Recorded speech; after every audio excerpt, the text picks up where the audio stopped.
दीक्षा अपनी सिलाई की दुकान पर बैठकर कपड़े सिल रही होती है।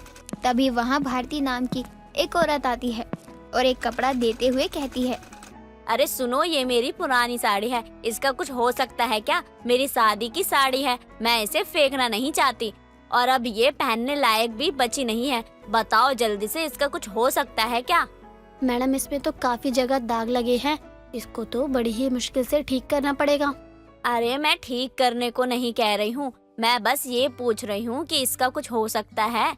इसका कोई सूट बन सकता है या फिर कुछ और जो अच्छा लगे साड़ी का? मैडम जी, इसका सूट तो सच में काफी अच्छा लगेगा। अगर आप कहे तो मैं इसका सूट बना देती हूँ, और आपको देखकर लग रहा है कि आप तो सूट ही पहनती है। हाँ हाँ, ये ठीक है, मैं वही सोच रही थी। बस ये साड़ी किसी भी तरह कुछ इस्तेमाल में आ जाए, मुझे इसे फेंकने का बिल्कुल भी मन नहीं है। एक काम करो, तुम मेरा नाप ले लो, उसका सूट बना दो, और याद रहे कहीं से भी कुछ भी खराब ना हो। अगर कुछ खराब हुआ तो तुम्हारी खैर नहीं, क्योंकि ये मेरी मनपसंद की साड़ी है। मैडम जी, आप चिंता मत कीजिए, मैं आपकी भावनाओं को समझ रही हूँ। आपकी मनपसंद साड़ी है, साथ ही ये साड़ी आपने अपनी शादी में पहनी थी, इसीलिए आपका मन नहीं है इसे फेंकने का। मैं इसे लेकर कोई भी लापरवाही नहीं करूँगी, आप टेंशन मत लीजिए, मैं बहुत ही अच्छे से इसका सूट बनाऊंगी। दीक्षा भारती का नाप ले लेती है। भारती भी वहाँ से चली जाती है। सूट का कपड़ा देखकर पूरा सूट तैयार हो जाता है। तभी वहाँ दीक्षा की माँ आती है और सूट को देखकर कहती है, अरे भाई, ये तो बहुत ही प्यारा सूट लग रहा है। किसका सूट है? कोई नया आया था क्या सूट देने? हाँ माँ, एक आंटी आई थी, उनकी साड़ी का कपड़ा है ये। वो तो अपनी साड़ी को लेकर बहुत ही ज्यादा इमोशनल थी, कहने लगी कि कुछ भी खराब नहीं होना चाहिए। उनका फेंकने का मन नहीं था, और उन्होंने ये भी कहा था कि मैं इसका बहुत अच्छा सूट बना दूं, इसीलिए उन्होंने अपना नाप भी दिया है। अच्छा लग रहा है ना? हाँ, सच में बहुत प्यारा लग रहा है। तू तो इतनी गुनी है, मुझे तो कभी कभी खुद पे गर्व होता है। मैं तो इतनी परेशान थी, तेरे पिता के जाने के बाद पता नहीं कैसे क्या होगा, लेकिन तूने सब कुछ संभाल लिया, वो भी इतने अच्छे से। देखना, और जो सूट देकर गया उसे वो सूट जरूर पसंद आएगा। इस सूट पर तो और भी डबल मेहनत लगी है। आंटी की इतनी प्यारी साड़ी है, मैं इसको बर्बाद थोड़ी ना कर सकती थी। बस यही चाहती हूँ कि उन्हें भी पसंद आए। अरे हाँ हाँ बेटा, तू चिंता मत कर, उन्हें जरूर पसंद आएगा। मेरी बेटी ने इतनी मेहनत करी है, इस काबिल तो है कि तेरे सूट की तारीफ हो सके। किसी को पसंद आए ना आए, मुझे बहुत प्यारा लगा है तेरा ये सूट। अच्छा चल, ये सब छोड़, खाना खा ले। वैसे भी काम तो होता रहेगा, खाने पे ध्यान देना जरूरी है। माँ, अभी बहुत सारा काम है, मैं पहले काम खत्म कर लूँ, बाद में खा लूंगी, ठीक है? अरे ऐसे कैसे बाद में खा लेगी? तू खाने को लेकर बहुत लापरवाह है। तू खाना खाने में बहुत लापरवाही करती है। जब तक मैं तेरे सर पे ना खड़ी रहूं, जब तक तुझे काम का ही दिखता है। तू तो खाना खाती ही नहीं है। जा पहले शांति से खाना खा ले, उसके बाद काम कर लियो। ठीक है, आप इतनी जिद कर रही हो तो मैं खा लेती हूँ। आप अपने हाथ से खिला दो, और आपके हाथ से खाऊंगी तो मेरे शरीर में और भी ज्यादा खाना लगेगा। दीक्षा की माँ दीक्षा को अपने हाथों से खाना खिलाने लग जाती है, लेकिन खाना खिलाते हुए भारती के सूट पर गलती से सब्जी गिर जाती है। ये देखकर दीक्षा बहुत ही परेशान हो जाती है और कहती है, माँ ये क्या हुआ, सब्जी गिर गई? अरे अब तो पक्का अच्छा खासा जो तारीफ सुनने को मिलने वाली थी वो भी नहीं मिलेगी, और ताने अलग सुनने पड़ेंगे। मैं इसका क्या करूँ माँ, मुझे तो कुछ समझ नहीं आ रहा। माफ कर दे बेटा, सच में मैंने ये जानबूझ के नहीं किया है। मुझे नहीं पता था कि सब्जी गिर जाएगी, मुझे माफ कर दे। अरे माँ, आप माफी क्यों मांग रही है? इसमें आपकी गलती थोड़ी ना है, ये तो गलती से हो गया, और गलती तो किसी से भी हो जाती है ना। मैं देखती हूँ इसका क्या हो सकता है। वैसे भी थोड़ी देर में वो मैडम आने वाली है। वैसे ही वे शक्ल से काफी चिड़चिड़ी और गुस्से वाली लग रही थी। भगवान बचाए आज तो मुझे। दीक्षा काफी घबरा जाती है और जल्दी से सूट के दाग को साफ करने में रहती है, लेकिन तभी वहाँ भारती आ जाती है और अपने सूट के दाग को देखकर वो बहुत ज्यादा गुस्सा करती है। भारती गुस्से में दीक्षा को कहती है, तुम्हें मैंने एक काम दिया था, लेकिन वह भी तुमसे ठीक से नहीं हो पाया।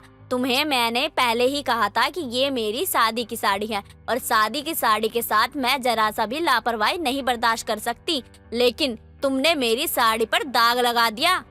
माफ करना मैडम, गलती से हो गया। मैं खाना खा रही थी और गलती से इस पर सब्जी गिर गई। मैं अभी कुछ भी करके ठीक करने की कोशिश करती हूँ, आप टेंशन मत लीजिए, मुझे बस थोड़ा सा समय दे दीजिए। दीक्षा हड़बड़ाहट में अब दाग को साफ करने लगी थी, लेकिन उसे दाग की सफाई नहीं होती, इसलिए दीक्षा उस पर और हल्दी का दाग लगाकर पूरे सूट को ही पीला रंग कहीं पर दाग धब्बे वाला बना देती है, जो कि देखने में काफी सुंदर लग रहा था। और फिर भारती को देते हुए कहती है, ये लीजिए मैडम, मुझसे जो भी गलती हुई है उसके लिए मैं माफ़ी मांगती हूँ, लेकिन मैंने इसे पहले से भी ज़्यादा सुंदर बनाने की कोशिश की है। वो सूट लेकर भारती अपने घर आ जाती है और सूट पहनकर देखती है। भारती को सूट काफी ज्यादा अच्छा लगता है और उस पर हल्का हल्का कहीं ना कहीं हल्दी का पीला दाग भी काफी खिल रहा था।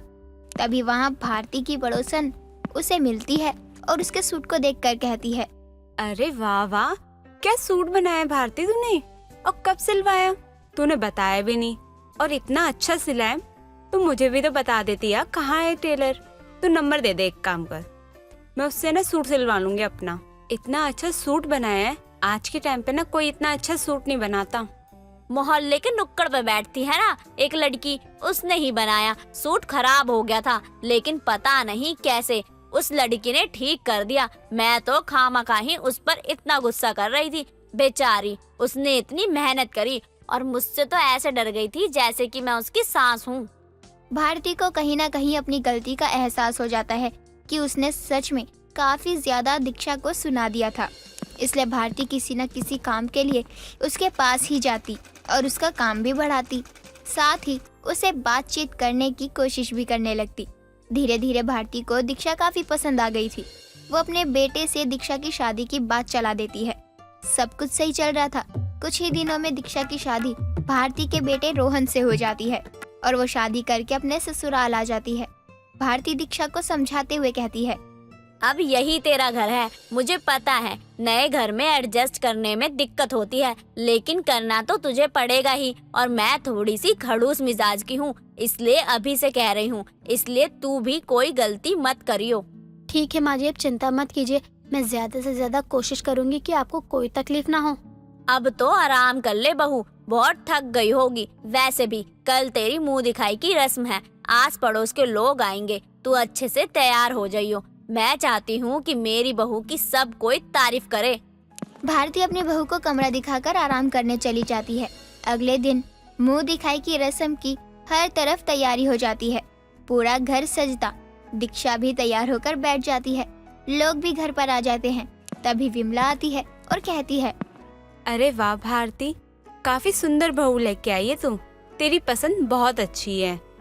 और ना ये कपड़ा लेके आई हूँ मैं बहू के लिए, तेरे को जैसा सूट सलवार सिलवाना है वैसा सिलवा दे। वैसे भी तेरी टेलर बहू है, तेरी टेलर वाली बहू के लिए ना इससे अच्छा गिफ्ट ना कोई हो ही नहीं सकता। इसलिए मैं ही नहीं, पूरे मोहल्ले वाले सूट का कपड़ा ही लेके आए बहू के लिए। भारती को काफी अच्छा लगता है कि मोहल्ले वाले उसकी बहू को उसके काम से भी जज कर रहे हैं, उसके काम के अनुसार उसे गिफ्ट देते हैं। इसी तरह बहू की मुंह दिखाई काफी अच्छी रहती है। सब लोग खुशी खुशी जाते हैं। साथ ही भारती और दीक्षा दोनों ही बहुत खुश हो जाते हैं। दिवाली का त्योहार जा चुका था। रात की धूम धड़ाके के बाद अगले दिन गलियों में बहुत कूड़ा फैला पड़ा था, जिसके कारण मधु अगले दिन सुबह सुबह अपने घर के बाहर झाड़ू लगाते हुए कहती है, बताओ, इस बार सरकार ने पटाखे बैन कर रखे थे पूरी तरह, फिर भी लोगों ने जी भर के फोड़े हैं। कूड़े के साथ साथ पोल्यूशन भी कितना हो गया है। खैर, अब क्या कर सकते हैं। मधु इतना बोलकर झाड़ू लगाने में लग जाती है और कुछ ही देर में जब वो अपना काम खत्म करने वाली थी तो उसकी पड़ोसन निराली अपने घर के बाहर निकलकर मधु को झाड़ू लगाते देखती है तो उसको आवाज देकर बोलती है, अरे मधु बहन, लग गई सुबह सुबह साफ सफाई में। हाँ निराली बहन, इसके बिना तो गुजारा ही नहीं है। यहाँ साफ सफाई करके फिर दूसरों के घरों में जाकर भी तो साफ सफाई करनी है। हाँ, तुम्हारी भी किस्मत खराब ही है। गरीबी में सारे त्योहार जा रहे हैं, लेकिन अब तो तुम्हारा सबसे बड़ा त्योहार आ रहा है ना, छठ पूजा। उसकी तो तैयारी करोगी ना। हाँ निराली बहन, कोई त्योहार मनाऊं ना मनाऊं, लेकिन छठ तो जरूर मनाऊंगी। आखिर छठी मैया प्रसन्न होगी तभी तो मेरे गरीबी के दिन दूर होंगे। बस देखती हूँ इस बार पैसों का इंतजाम हो जाए। इसी तरह से कुछ देर बातें करके मधु अपने घर चली जाती है और अपनी बेटी निधि को चूल्हे पर खाना बनाते देखकर कहती है, अरे बेटी, तू उठ गई, मुझे तो पता भी नहीं चला। अच्छा तू हट, मैं बनाती हूँ तेरे लिए खाना। नहीं माँ, तुम अभी काम पर जाकर इतना काम करोगी तो कम से कम मुझे तो कुछ कर लेने दो। आपकी ये बेटी कमाने में तो कोई मदद नहीं कर पा रही, घर का काम करने में तो कर ही देगी। मेरी बेटी मेरे लिए इतना सोचती है, वही बहुत है मेरे लिए। और बेटी, छठ आ रही है, तुझे भी नए कपड़े लेने होंगे ना। दिवाली पर तो नहीं पहने, लेकिन ये तो हमारे लिए सबसे बड़ा त्योहार है, इसके लिए तो तुझे नए कपड़े दिलाने ही पड़ेंगे मुझे। मुझसे ज्यादा आपको जरूरत है माँ नई साड़ी की। आपने व्रत रखना है, अपने पूजा करनी है, इसीलिए मेरी मानो 1-2 नई साड़ी आप ले लेना। पूजा के सामान का इंतजाम हो जाए बेटी, वही बहुत है। दिवाली पर तो मालकिन से कुछ नहीं मांगा, लेकिन छठ पूजा के लिए तो मांगूंगी ही पैसे। बिना पैसे के तो कुछ नहीं होगा। इतना कहकर मधु अपने दूसरे कामों में लग जाती है और निधि खाना बना लेती है। कुछ देर में दोनों माँ बेटी खाना खा लेती हैं, जिसके बाद मधु अपने काम पर निकल जाती है। मधु एक बड़े से घर में नौकरानी का काम करती थी और दिवाली के अगले दिन जब मधु काम पर पहुंचती है तो उसकी मालकिन सरला उसको दरवाजे पर ही रोकते हुए कहती है, ओ मधु, कहाँ घुसी आ रही है? अब हमें तेरी कोई जरूरत नहीं है, हमने नई नौकरानी रख ली है तेरे से कम पैसे में। तू जा अब यहाँ से। ऐसा मत कहो मालकिन। अरे मैंने क्या गलती कर दी जो आप ऐसे अचानक मुझे काम से निकाल रही हो? आप तो जानती हो छठ पूजा आने वाली है। मैं हर साल आपसे दिवाली पर कुछ नहीं लेती ताकि मेरी छठ पूजा अच्छे से निकल जाए, और आप मुझे ऐसे काम से निकाल दोगी तो कहाँ से करूँगी मैं गरीब अपनी छठ पूजा की तैयारी? देख, इसका मुझे नहीं पता, अब ज्यादा रोना धोना मत कर, चली जा यहाँ से।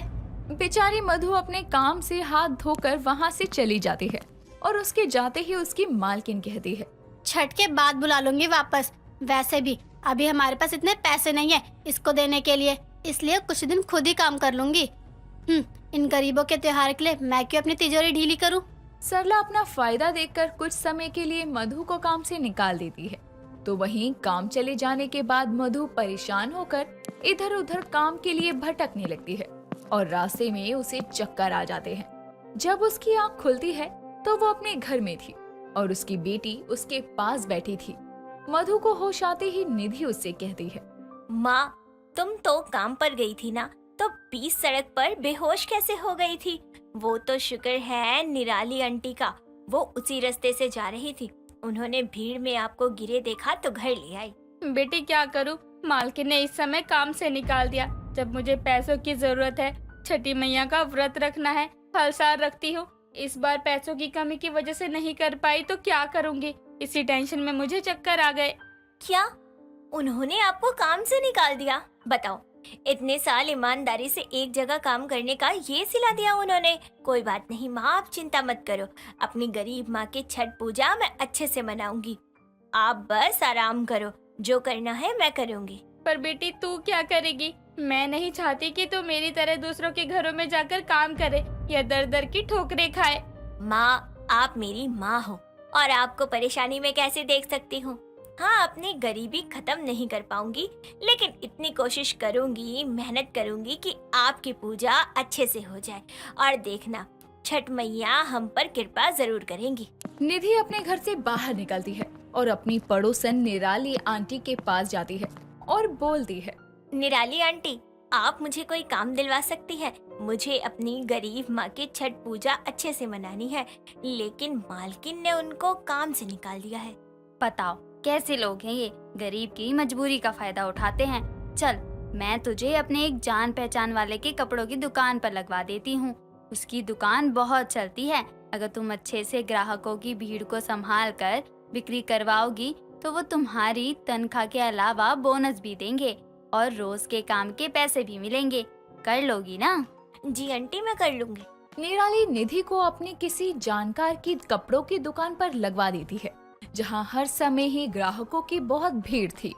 निधि पहले दिन से ही वहां अच्छे से काम करती है, सभी ग्राहकों को हंसकर बुलाती है और बिना कुछ सामान लिए जाने नहीं देती है। ये देखकर दुकान का मालिक राघव शाम को निधि से बोलता है, निधि बेटा, तुम बहुत अच्छा काम कर रही हो।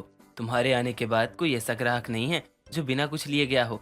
लेकिन बेटा, सारे कारीगर 8 घंटे काम करते हैं और यहाँ तुम 12 घंटे करना चाहती हो, क्यों? अंकल जी, हम हर साल छठ पूजा का त्योहार मनाते हैं। इस बार मेरी गरीब माँ का काम छूट गया है, तो मैं अपनी माँ की छठ पूजा अच्छे से मनाना चाहती हूँ। इसीलिए जितनी देर दुकान खुलेगी उतनी देर काम करना चाहती हूँ, ताकि ज्यादा पैसे कमा सकूँ। छठ पूजा मनाते हो तुम? अरे वाह, ये तो बहुत ही मान्यता वाला व्रत होता है। बेटा मेरा एक काम करना, पूजा वाले दिन मेरी तरफ से भी कुछ फल और प्रसाद दूंगा, चढ़वा देना अपनी माता जी से। सुना है छठी माता सबका बेड़ा पार लगाती हैं, मेरी तरफ से भी उनके चरणों में प्रणाम चला जाएगा। जरूर अंकल। हाँ, और तुम चिंता मत करो, तुम्हारे काम के पैसे तो तुम्हें मिलेंगे ही, साथ ही तुमने मेरी बिक्री पहले दिन से बढ़वाई है, इसका ध्यान रखकर मैं तुमको बोनस भी दूंगा। निधि इस बात से बहुत खुश होती है। दिन निकलते हैं। छठ से एक दिन तक के पहले की निधि की कमाई मिलाकर 5-6 हजार हो जाती है। साथ ही वो अपने दुकान के मालिक से 2 सुंदर सी साड़ी भी लेकर आती है। और छठ से एक शाम पहले जब वो घर आती है तो ये सारा सामान देखकर मधु निधि से कहती है, बेटा ये सारा सामान माँ, ये सब मेरी दुकान के मालिक ने अपनी तरफ से छठ पूजा पर चढ़ाने के लिए दिया है। उनकी भी बहुत मान्यता है इस पूजा में। और ये देखो, ये 2 साड़ियाँ आपके लिए लाई हूँ, एक शाम की पूजा के लिए, एक सुबह की पूजा के लिए। पर बेटा छठ का सामान तो है ही नहीं। इसके लिए अब मैं और आप मार्केट जाएंगे। चलो, मुझे पैसे मिले हैं और बोनस भी। इस बार मेरी गरीब माँ की छठ पूजा धूमधाम से मनाएंगे। निधि के इतना करने पर मधु की आंखों से आंसू छलक उठते हैं। जहाँ एक तरफ उसने सोचा था कि वो छठ मना भी पाएगी या नहीं, वहीं उसकी बेटी ने उसके लिए इतना सारा इंतजाम कर दिया। अब बिना समय गवाए दोनों बाजार जाकर सारा सामान खरीद लाती हैं। अगले दिन से छठ पूजा का आरंभ होता है और अपनी बेटी की बदौलत एक गरीब माँ अपनी छठ पूजा बहुत अच्छे से मनाती है। साथ ही वो निधि के मालिक और अपनी मालकिन के लिए प्रार्थना तक करती है और इस तरह एक गरीब माँ की छठ पूजा खुशी खुशी संपन्न होती है। चंबलपुर गांव के बड़े जमींदार सुखदयाल का परिवार एक सुखी संपन्न परिवार था, जो गांव में बहुत ही ठाट बाट से रहा करते थे। किसी चीज की कोई कमी नहीं थी उनके पास। उन्हीं की एक लौती बेटी रज्जो, जो हमेशा गहनों से लदी रहा करती थी ताकि सुंदर दिख सके, क्योंकि उसका रंग जरा सांवला था, जिसे लेकर वो अक्सर परेशान रहा करती। एक रोज वो अपने चेहरे पर चंदन का लेप लगाकर बैठी होती है, तभी उसकी माँ चमेली आती है। हाय दैया, ये क्या भूत बनी है बिटिया? का लगा लिया है चेहरे पर तूने? माँ, ये चंदन का लेप है।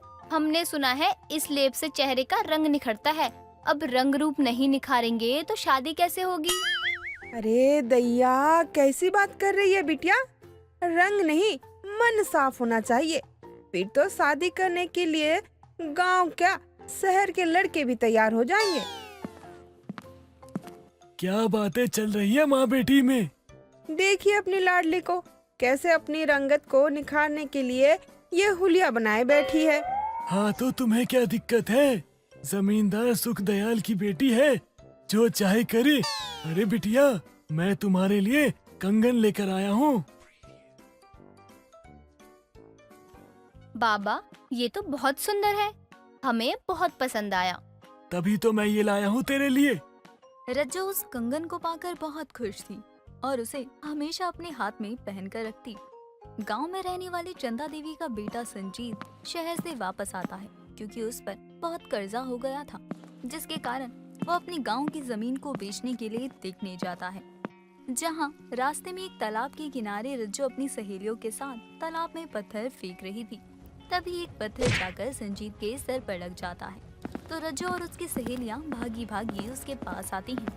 हाय राम, तुम्हारे सर से तो खून निकलने लगा। माफ करना, गलती से पत्थर तालाब में जाने की जगह तुमको लग गया। अरे तो कौन सी बड़ी बात हो गई रज्जो? चल इसे अस्पताल लेकर जाते हैं, इसके सर पे पट्टी करवा देते हैं। वैसे भी तो तू जमींदार की बेटी है, तो डॉक्टर तुझसे पैसे थोड़ी ना लेगा। तुम गांव के जमींदार सुखदयाल की बेटी हो? हाँ, क्यों? तुम हमको जानते हो क्या? जानता तो नहीं था, लेकिन जानना चाहता हूँ। गांव के जमींदार की बेटी से अगर रिश्ता हो जाए तो एक बार में ही मेरी सारी परेशानियाँ खत्म हो जाएंगी। अरे क्या सोचने लगे तुम? वो कुछ नहीं, ठीक हूँ। आपने अपनी गलती मानी, यही बहुत बड़ी बात है। मैं चलता हूँ। कुछ दिनों बाद संजीत की माँ चंदा देवी अपनी बेटी का रिश्ता लेकर सुखदयाल के घर आती। संजीत को देखकर रज्जो अपने पिता से कहती है, बाबा, ये बहुत अच्छे इंसान है। हमारे कारण इनके सर पे चोट आई है, फिर भी इन्होंने हमें एक बुरा शब्द नहीं कहा। वैसे मैंने सुना है तुम शहर में काम करते हो। जी जमींदार जी, छोटा सा खुद का काम है तो ठीक ठाक पैसे कमा लेता हूँ। मुझे आपकी बेटी एक नज़र में पसंद आ गई तो मैंने ही माँ से यहाँ आने को कहा। मेरी तो एक ही बेटी है और ये सब कुछ उसका ही है। शादी करके तुम्हारा भी हो जाएगा अब ये सब। और तो और मेरी बस एक ही इच्छा है कि मेरी बेटी जहाँ भी रहे खुश रहे। आप चिंता मत कीजिए जमींदार साहब, मैं आपकी बेटी को कभी कोई दुख नहीं होने दूंगा। इस तरह कुछ ही समय में रज्जू की शादी सुखदयाल संजीत से करवा देता है और दहेज के तौर पर संजीत को भरपूर पैसा, जमीन और घर मिलता है। कुछ दिनों तो दोनों गांव में रहते हैं। फिर रज्जू संजीत से शहर जाने की बात करती है तो एक रोज संजीत उसे गांव का मेला घुमाने ले जाता है। वहां से लौटते हुए दोनों तालाब से गुजर रहे होते हैं। तभी संजीत अचानक उस तालाब में रज्जू को धक्का दे देता है। संजीत बचाओ, हमें निकालो, हम डूब जाएंगे संजीत। हाँ तो डूब मरो, क्योंकि मुझे तुम्हारी जैसी शक्ल वाली बीवी नहीं चाहिए। तेरे बाप के पैसों से मतलब था मुझे, जो मेरे पास आ चुके हैं। ये आप क्या कह रहे हैं? बचाइए हमें संजीत। हो गया काम तमाम। रज्जू के घर वालों को रज्जू की मौत की खबर मिलती है तो वो दौड़े दौड़े तालाब पर जाते हैं।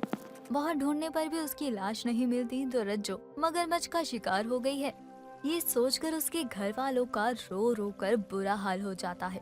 जिसके बाद संजीत गांव में अपनी जमीन और घर बेचकर शहर में एक एड एजेंसी खोलकर ऐशो आराम की जिंदगी जीता है। इस हादसे के 6 महीने बाद संजीत टीवी पर एक ऐड देखता है जिसकी मॉडल को देखकर वो दंग रह जाता है। रवि, ये मॉडल कौन है? पहले तो इसे कभी नहीं देखा। सर ये मिस रवीना है, आजकल ये बहुत ही फेमस हो रही है। आधे से ज्यादा ब्यूटी प्रोडक्ट की एड में यही नजर आती है। सुना है बला की खूबसूरत है मिस रवीना। फिर तो मुझे भी मिलना पड़ेगा इस बला की खूबसूरत से। मिस रवीना नाम है ना इनका? कुछ ही दिनों में संजीत का सेक्रेटरी रवि संजीत की मीटिंग फेमस मॉडल रवीना से फिक्स करता है।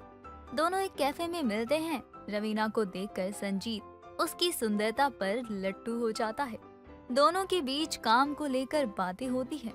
साथ ही संजीत रवीना से फ्लर्ट करने की कोशिश भी करता है। वैसे आपकी इस बेमिसाल खूबसूरती का राज क्या है मिस रवीना? वो मैंने प्लास्टिक सर्जरी करवाई है। सच में? आप तो सीरियस हो गए, मैं तो मजाक कर रही थी। कोई राज नहीं है, मेरी खूबसूरती तो भगवान की देन है। वैसे आप हंसते हुए और भी खूबसूरत लगती हैं। आपके साथ काम करने में मजा आएगा। मैं भी यही उम्मीद रखती हूँ। दोनों एक दूसरे की आंखों में देखने लगते हैं। अब बीतते समय के साथ दोनों साथ में काम करते और काम के चलते ज्यादातर समय एक दूसरे के साथ ही बिताया करते, जिसके कारण संजीत धीरे धीरे रवीना के प्यार में पागल होने लगता है और उसे अपनी कंपनी की परमानेंट मॉडल बना लेता है। एक रोज संजीत रवीना को अपनी कार में उसके घर छोड़ने आता है। घर में आते ही उसकी मैनेजर नीलम कहती है, मैंने आपका खाना तैयार करवा दिया है, अब मैं चलती हूँ। इतनी भी जल्दी क्या? आप मेरे साथ बैठकर खाना खा लो। ठीक है, जैसा आप कहें। मैम, क्या सच में आप मिस्टर संजीत के साथ रिलेशन में हैं? इसलिए पूछ रही हूँ क्योंकि आपने उनकी एड एजेंसी को छोड़कर बाकियों के लिए काम करना बंद कर दिया है। इसका तो एक ही मतलब है कि आप भी उनसे प्यार करती हैं। प्यार नहीं, लेकिन बेहद नफरत जरूर करती हूँ मैं उस आदमी से, क्योंकि वो मेरा पति है। आपका पति? रज्जू को जब होश आता है तो वो एक अस्पताल में होती है और उसका चेहरा मगरमच्छ के हमला करने से पूरी तरह खराब हो चुका था। डॉक्टर से उसे पता चलता है कि दूसरे गांव वाले उसे यहाँ पहुँचा कर गए हैं। मैं उस आदमी को बर्बाद कर दूंगी जिसने मेरी ये हालत की है। चाहे जो हो जाए, मैं उससे अपना बदला लेकर रहूंगी। रज्जू अपने हाथ में पहने उस कंगन को देखती है जो उसे उसके पिता ने दिया था, जो कि खरे सोने का था। उसे बेचकर वो दूसरे देश में अपनी प्लास्टिक सर्जरी करवाती है और एक नया रूप लेकर वापस आती है। मेरे पिता के दिए हुए उस खरे सोने की कंगन की कीमत का मुझे अंदाजा नहीं था, लेकिन उसकी वजह से मुझे ये नया रूप मिला है और नई जिंदगी मिल पाई है, और अब मैं अपना बदला उस कमीने से लूंगी। मुझे नहीं पता था कि आपने इतने दर्द सहे हैं। शायद तभी कहते हैं कि कोई औरत कमजोर नहीं होती। कुछ दिनों बाद एक देसी प्रोडक्ट की एड शूटिंग के लिए संजीत का सेक्रेटरी चंबलपुर गांव को चुनता है। तो सारी टीम के साथ संजीत और रवीना गांव पहुंचते हैं।